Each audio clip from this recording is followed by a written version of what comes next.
and I'm a FASNEWS reporter. I love writing articles about French and American literature. So I'm so happy that we're interviewing an international journalist today.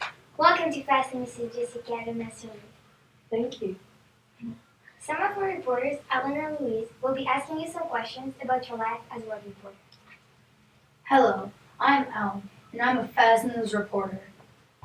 Here is a fun fact. My family and I always watch France 24 at night, and for me, it is a channel that informs me about my home country, France.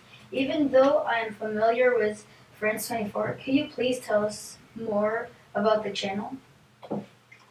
Sure, so we're an international news channel, but we're based in Paris, and we broadcast in French, in English, in Arabic, and now in Spanish too.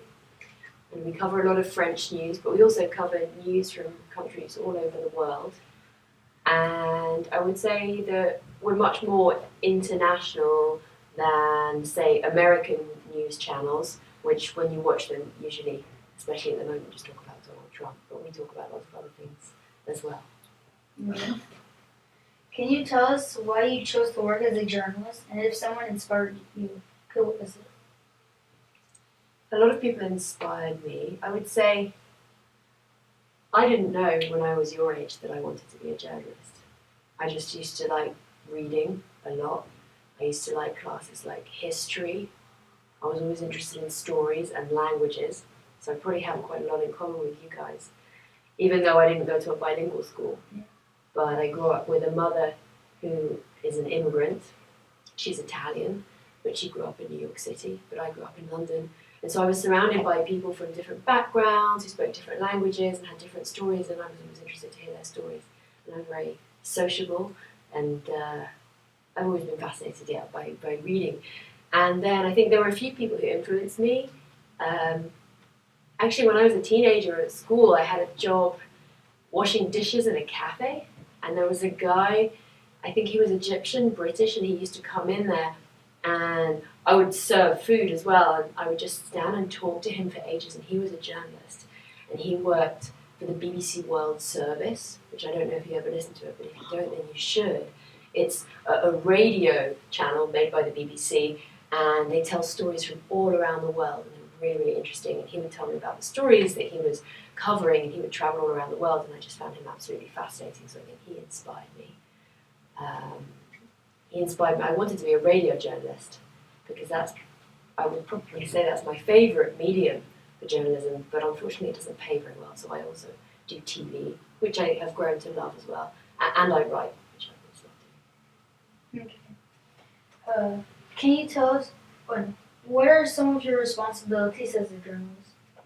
So I have to follow current affairs and international affairs very closely. I mainly report on diplomacy from the United Nations, and I also cover US news, but not necessarily the heavy political stuff, because our DC team does that. I cover things that are related to society and culture, things like that. Right now, today, I've been working on a story that I went to film in Philadelphia about the recycling crisis here in the United States. So it's a story about the environment, and what's happening right now in Philadelphia is that they've got loads of recycling, but they don't know what to do with it anymore, because they used to send it on boats to China, and the Chinese would buy it and they would recycle it. But then China just last year stopped taking recycling from the United States, and so now a lot of cities are stuck and they don't know what to do with all this recycling because they don't know how to process it. And so what they've been doing in Philadelphia is burning the recycling. And I went to a town where people, there's kids like you playing outside, and they are getting asthma and all kinds of things like that because they're living next to this huge incinerator that's burning recycling. To me, that seemed all wrong, so I wanted to do a story about that and look at how we could change that. Do you ask for assignments, or do you get assigned them? Sometimes I get assigned. Most of the time I ask, but then they have to agree. I do two things really. I go live on television, so in that case, normally I don't ask. It's just that there's a Security Council meeting at the United Nations about a crisis somewhere in the world, and I follow that meeting, and then I go on TV and I explain to people what's happening.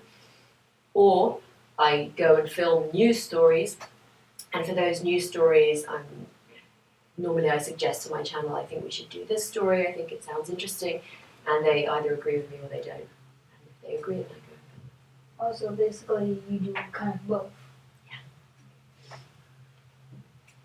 We watch some of your videos, and you make reporting look so easy. Is it easy?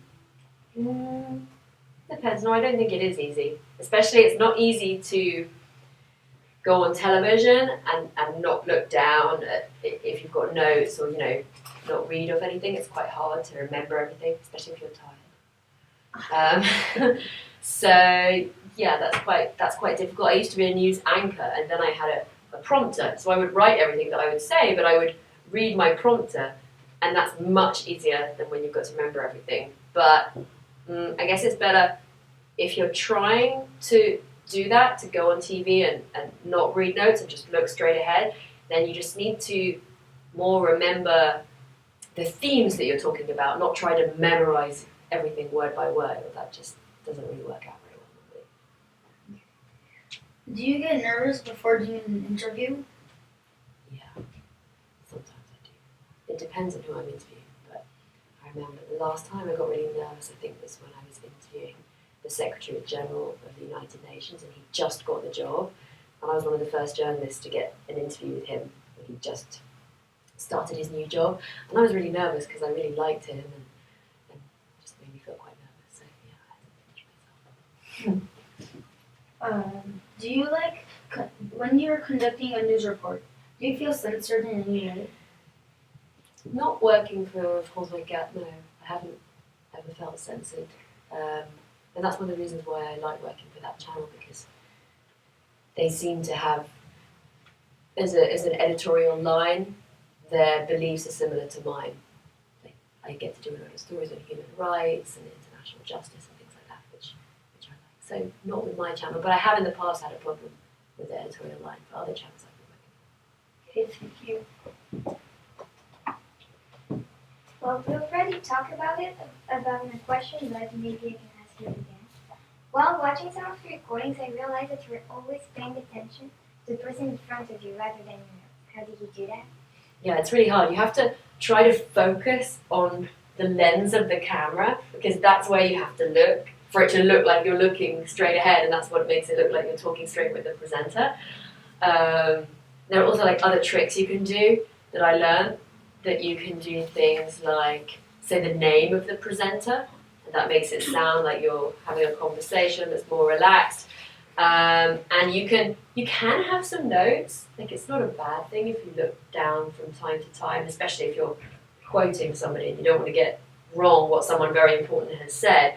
But you can normally make yourself more fluent if you think of a beginning of your story and of an end, and you just keep those in your mind. And even if you change slightly in the middle, it's okay, as long as you have your argument clear in your head. Can you please give us some tips on how to make a good interview? I'd say one of the most important things is to make sure that you listen to what the person is saying to you and that you respond to it. So, and I'm still guilty of this. If I get nervous when I'm doing an interview, sometimes it's hard to deviate from what you've got written down. But a really good journalist will be able to be flexible and listen to what the person's saying, and then think of a question either to probe deeper or to take it to move it onto something else, or for example, if you're interviewing someone who's like a bad guy, then you want to make sure you hold them accountable. They often try to use ways to get around what you're asking. They don't want to answer your question, so you've got to not stop until they answer, until you get a clear answer. And if they still try to kind of slither their way out like a snake, then you just keep holding them accountable, and then that, if anything, will show that they're sneaky or lying. That's what I've found in the past, especially with politicians who a lot of the time like to say things that aren't true, and you have to really keep going at them. Thank you. I'm Louise. At home I like watching the news, especially CNN and the French media. How do you get informed with what is happening every day in the world? I like listening to NPR. I don't know if you ever listen to WNYC, that's the local branch of NPR. I think that radio is a wonderful way to stay informed because if you have a busy life, you can be listening while you're doing other things like the washing up and, I don't know, preparing my children's packed lunches in the morning and that kind of thing. If I had the time, would also read the New York Times cover to cover every day, but I don't always have time because I'm either taking care of my kids or working or doing other errands and things. So, yeah, I would say you read as much as you possibly can, but you also talk to people and keep your eyes and ears open because at the end of the day, some of the best story ideas I come up with are from conversations I have with people. So just always be curious about the world. Or maybe you'll find something that you find yourself asking questions about just in your daily life, and that will lead you to come up with a story. Thank you so much, Miss Lemasurier, for answering all of these questions and giving us great tips on how to be a good journalist. Avant de vous quitter, chers auditeurs, pour célébrer le printemps des poètes, deux élèves de la classe de CM1, Cosette Hamon et Sophie de Bellois, ont partagé la mise en voix d'un texte. Il pleure dans mon cœur. Il pleure dans mon cœur comme il pleut sur la vie. Quelle est cette longueur qui pénètre mon cœur? Au bruit doux de la pluie, par terre et sur les toits, pour un cœur qui s'ennuie, au chant de la pluie. Il pleure sans raison dans ce cœur qui s'écarte. Quoi? Il eut trahison? Ce deuil est sans raison. C'est bien la pire peine de ne savoir pourquoi. Sans amour et sans haine, mon cœur a tant de peine. Paul Verlaine. So this ends our video. And don't forget to subscribe, leave a like on our video, turn on notifications by tapping the bell button next to the subscribe icon so you will know when we post our new video next time on FASNEWS.